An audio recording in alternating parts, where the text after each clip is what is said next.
Hello बच्चों, welcome back to Sandeep commerce classes. तो आज हम वापस एक नए टॉपिक के साथ आए हैं और उस टॉपिक का नाम है अकाउंटिंग इक्वेशन। चूंकि हमने अकाउंटिंग इक्वेशन के ऑलरेडी पहले सवाल कर चुके हैं, लेकिन ये कुछ स्पेशल सवाल है। तो चलिए हम फटाफट से शुरू करते हैं अकाउंटिंग इक्वेशन। अकाउंटिंग इक्वेशन क्या होता है? अकाउंटिंग इक्वेशन एक तराजू के समान होता है। ठीक है, एक तराजू जिसके क्या होती है, दो साइड होती है। पहली साइड होती है आपकी असेट्स की और दूसरी साइड होती है आपकी लायबिलिटी। बस जैसे जैसे हमारे ट्रांजैक्शन होते जाते हैं हम क्या करते जाते हैं, दोनों को इक्वल करते जाते हैं। मतलब कि जब भी हम अकाउंटिंग इक्वेशन करेंगे हमारी असेट्स हमेशा बराबर होना चाहिए किसके? लायबिलिटीज के। और लायबिलिटी हमेशा किसके बराबर होना चाहिए? असेट्स के।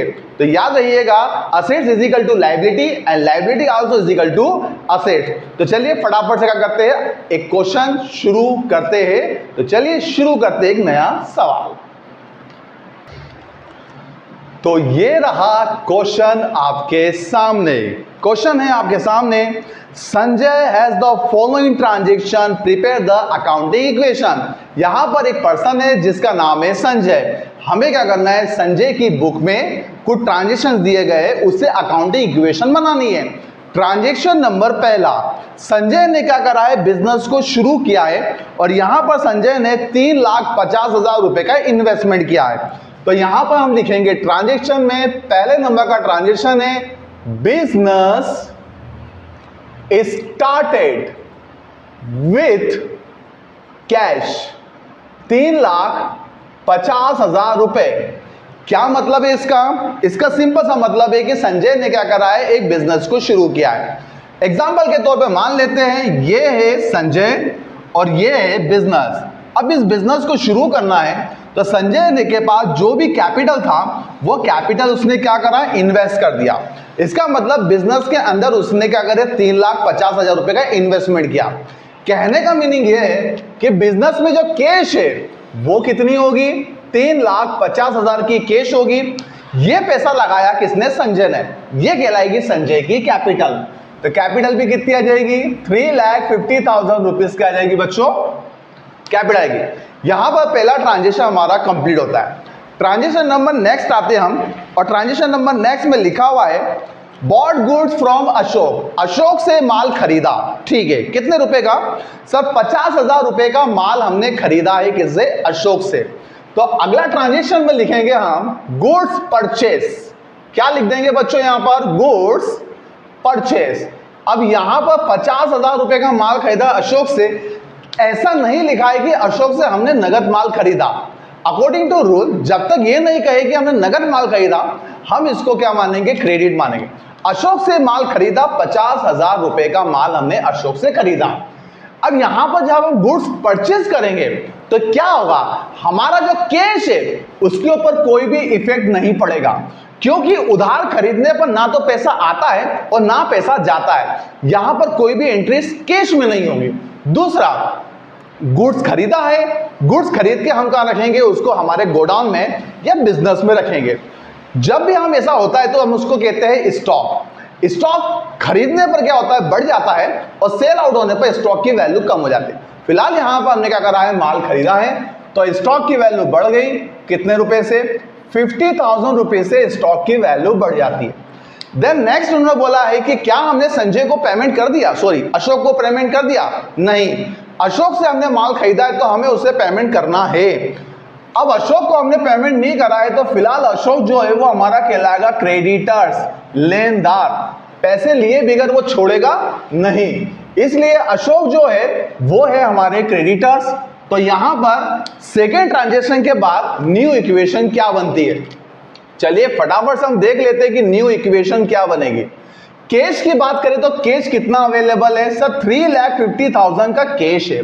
स्टॉक माल की बात करें तो माल कितना अवेलेबल है सर? 50,000 रुपए का माल अवेलेबल है। कैपिटल की बात करें तो कैपिटल कितनी सर? 50,000 रुपीज की कैपिटल है। और क्रेडिटर्स जो कि कितने हमारे 50,000 रुपए के क्या कहलाएंगे, हमारे क्रेडिटर्स कहलाएंगे। क्लियर है यहां तक? तो ये हो गया हमारा ट्रांजेक्शन नंबर सेकंड कंप्लीट। अब हम आते हैं ट्रांजेक्शन नंबर थर्ड के ऊपर। Goods sold on credit to Rajesh, the costing 30,000 and sell out करा उसको 40,000। सिंपल सा काम है। जब हम क्या कर रहे हैं, कोई बिजनेस शुरू कर रहे हैं तो हम क्या करेंगे, कम दामों पे माल खरीदेंगे और उसको ज्यादा पे क्या करेंगे, सेल आउट करेंगे।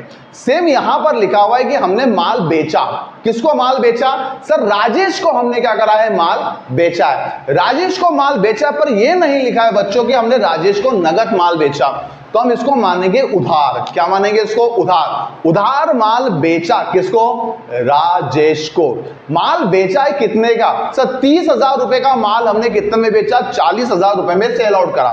तो अगला ट्रांजेक्शन क्या बनता है? तो यहां पर हम लिखेंगे गुड्स सोल्ड।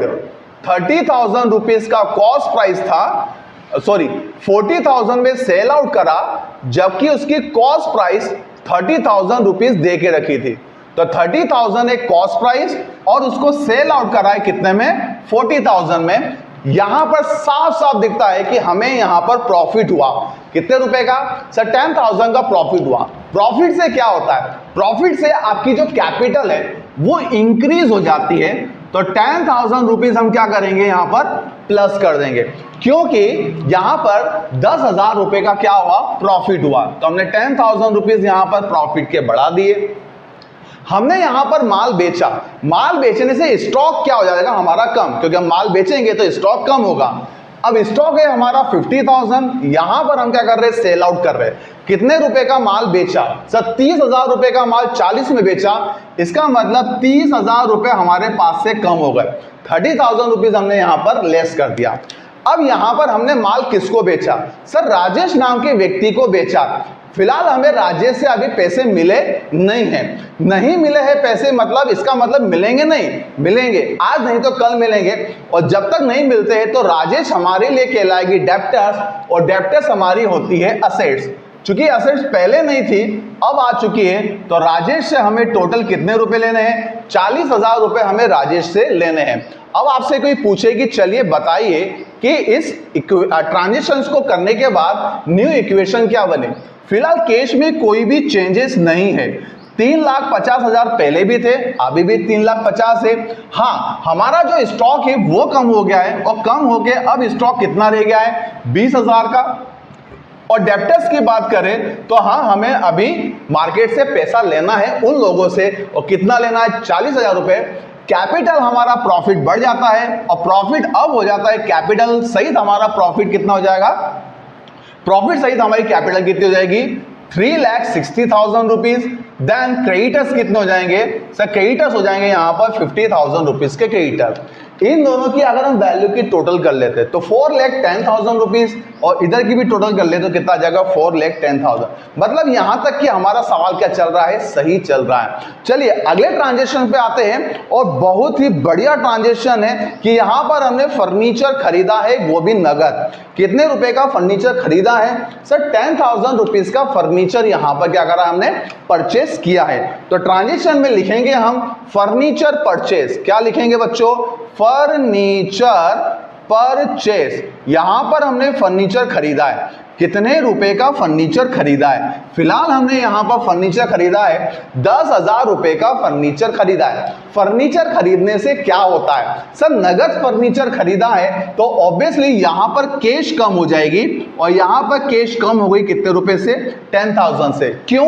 क्योंकि हम फर्नीचर खरीदा तो हम पैसे निकाल के देंगे ना। दूसरा, फर्नीचर खरीदा है तो फर्नीचर आप बिजनेस में सेल आउट करने के लिए नहीं खरीद रहे हो, बल्कि उसका लंबे समय तक यूज करने के लिए कर रहे हो। ये होती है हमारी फिक्स्ड असेट्स कहलाती है, इसलिए हम क्या करेंगे? उसको उस असेट्स के नाम से ही लिखेंगे।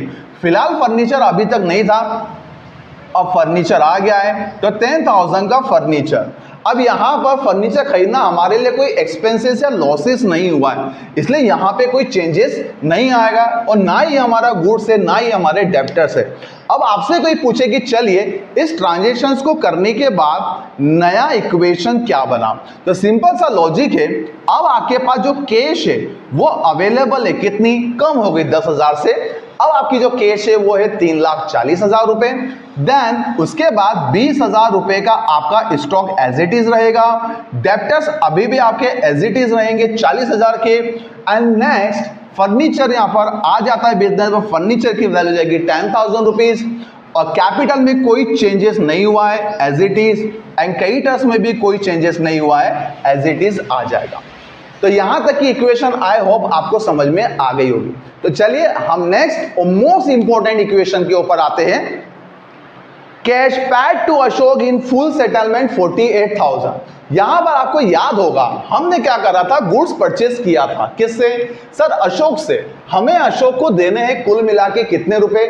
50,000 रुपए देने हैं। अब देने हैं तो सिंपल सा है, हम अगर अब पैसे नहीं देते हो तो अशोक हमें बार बार बोलेगा भाई पैसे दे दे, पैसे दे दे, पैसे दे दे। तो आपने क्या करा, अशोक को बोला कि ठीक है मैं पैसे दे देता हूं, यहां पर मैं क्या करना चाहूंगा, वक्त से पहले पेमेंट कर रहा हूं, इसलिए मैं फुल सेटलमेंट करना चाहूंगा। अशोक भी इस बात को मान जाता है और फुल सेटलमेंट करने को राजी होता है। फुल सेटलमेंट का मतलब होता है ले दे के मामला रफा दफा करिए। 50,000 रुपए हमें अशोक को देने हैं और अशोक को हम दे कितने रहे? 48,000 रुपीज का पेमेंट कराएं इन फुल सेटलमेंट। तो यहां पर हम अगला ट्रांजेक्शन लिखेंगे, पैड टू अशोक। क्या लिखेंगे बच्चों? Paid to Ashok in full settlement. क्या लिख देंगे यहां पर? Full settlement. अशोक को हमने क्या करा है? Full settlement. फुल सेटलमेंट का मतलब होता है कि अशोक को तो हम पूरे ही दे रहे, मतलब हमने अशोक को फिलहाल दिए कितने? सर कैश हमने यहां पर दिए 48,000 रुपीज की, क्या दिए? कैश दिए। कितने रुपए कैश दिए? 48,000 की कैश पेमेंट करिए। किसको? अशोक को। लेकिन अशोक में से आपको क्या करना है? पूरे 50,000 रुपीज ही लेस करने हैं। ऐसा क्यों?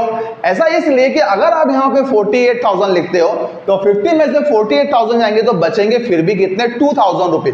इसका मतलब हमें अशोक को इन फ्यूचर 2,000 रुपए और देने। आप बताइए क्या वाकई में हमें उसको 2,000 रुपए और देने? नहीं, हमें उसे 2,000 रुपए ना, क्योंकि हमने फुल सेटलमेंट करा है, इसलिए आप क्या करेंगे? इसमें से 50,000 रुपए घटा देंगे। दूसरी बात, देने कितने थे? 50,000, दिए कितने? 48,000। इसका मतलब हमने 2,000 रुपए उसको कम दिए। हमारे लिए क्या होता है? ये इनकम। अब इनकम है या प्रॉफिट, इससे कैपिटल की वैल्यू बढ़ जाएगी और कैपिटल की वैल्यू बढ़ गई कितने रुपए से? 2,000 रुपए से कैपिटल की वैल्यू बढ़ जाती है। अब यहां पे आपसे कोई पूछे कि चलिए बताइए कि इसको करने के बाद न्यू इक्वेशन क्या बनती है, तो आपको बताना आना चाहिए कि ठीक है हम बता सकते हैं न्यू इक्वेशन क्या बनेगी। जो कैश है वो कितनी है? तो कैश यहां पर आ जाएगी आपकी 2,92,000। 2,92,000 रुपीज क्या है? कैश है। ठीक है। दूसरा, स्टॉक की वैल्यू कितनी है? सब 50,000 रुपए का स्टॉक है। डेप्टर्स एज इट इज रहेंगे और यहां पर फर्नीचर भी एज इट इज रहेगा। यहां की बात करें तो यह वैल्यू बढ़ जाएगी, तो ये जाएगी 3,62,000 रुपीज हो जाएगा और यहां पर आपके क्रेडिटर्स हो जाएंगे नील, मतलब जीरो, मतलब क्रेडिटर्स को कुछ पेमेंट नहीं करना है। क्लियर है यहां तक? आगे बढ़ते हैं। आगे लास्ट ट्रांजेक्शन लिखा हुआ है, पैड रेंट, किराया दिया कितने रुपए का? 3,000 रुपए का किराया दिया। ठीक है। तो अगला ट्रांजेक्शन है आपका पैड रेंट। रेंट आप केवल एक ही बार दोगे कि बार बार दोगे? सर रेंट पे करना बिजनेस के लिए क्या होता है? एक्सपेंसेस होता है। क्या होता है? एक्सपेंसेस। एक्सपेंसेस से क्या होता है? कैपिटल की वैल्यू कम हो जाती है, मतलब हमें कैपिटल कम करना है। कितने रुपए से कम हो जाएगा कैपिटल? 3,000 रुपीज से कैपिटल कम हो जाएगा। रेंट का पेमेंट कैसे करेंगे? सर रेंट का पेमेंट हम यहां पर कैश में करेंगे। तो गुल्लक में फिलहाल कितनी कैश है? 2,92,000 है, जिसमें से हमने 3,000 रुपए क्या करा? रेंट के तौर पर दे दिए। अब आपसे कोई पूछे कि चलिए बताइए नया इक्वेशन क्या बना, तो आप क्या करेंगे? न्यू इक्वेशन बता देंगे। तो न्यू इक्वेशन की बात करें कि नई इक्वेशन अब क्या बनी, तो नई इक्वेशन के लिए आपको क्या करना है? 2,92,000 में से 3,000 घटा देंगे तो 2,89,000 रुपीज में वैल्यू आ जाएगी, प्लस 20,000 एज इट इज। ठीक है। 40,000 as it is and 10,000 rupees as it is. Capital की बात करें तो कैपिटल कम हो जाएगी, 3,59,000 रुपीज कैपिटल। तो चलिए टोटल लगा लेते हैं, 1 2 3 4 इधर की टोटल लगाएंगे तो वैल्यू आ जाएगी 3,59,000 रुपीज। ये असेट्स की टोटल है। लायबिलिटीज की बात करें तो लायबिलिटी की टोटल है 3,59,000 रुपीज। ये क्या की टोटल है? लायबिलिटीज की टोटल है। इस तरीके से हमारा अकाउंटिंग इक्वेशन का सवाल क्या होगा? कंप्लीट होगा। अच्छा सवाल है, एग्जाम में जरूर पूछा जाता है। आई होप इस सवाल को करने के बाद आपके कंसेप्ट क्लियर हो गए होंगे। वीडियो अच्छा लगे तो प्लीज अपने दोस्तों में जरूर इसको शेयर करें।